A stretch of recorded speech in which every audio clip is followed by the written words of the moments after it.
Hello friends, back to Bhavani lifestyle. வாங்க கொஞ்சம் நம்ம முருங்கைக்கீரை பறிக்கலாம். முருங்கைக்கீரை எதுக்கு பறிக்க போகிறேன்னா, அது இப்போ பொரியல் பண்ணுறதுக்கு இல்லை, அது ஒரு விஷயம் நான் சொல்கிறேன் உங்களுக்கு. இவருக்கு முருங்கைக்கீரைலாம் பிடிக்காது, அதுக்காக நான் என்ன பண்ண போகிறேன்னு சொல்கிறேன். இவ்வளோ கீரை பறிச்சாச்சு.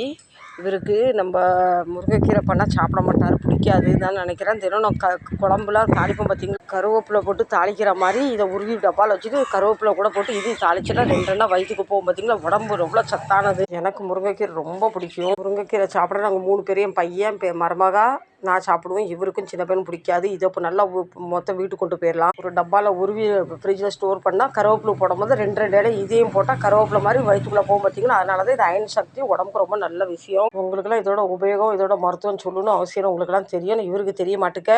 கருவேப்பிலை போட்டு தாளிப்போம் பார்த்திங்களா, இது மாதிரி 2 கொத்து போட்டு தாளிச்சிட்டா அது வயிற்றுக்குள்ளே போகும். அதனால இது பறிச்சிருக்கேன். ரொம்ப நாளாக பறிக்கணும்னு நினைக்கிறேன். இன்றைக்கி தான் ஞாபகம் வந்தது. எண்ணெயில் போட்டு 2 தாளிச்சிட்டா கருவேப்பிலை வேலையும் செய்யும், முருங்கைக்கீரை வேலையும் செய்யும், உடம்புக்கும்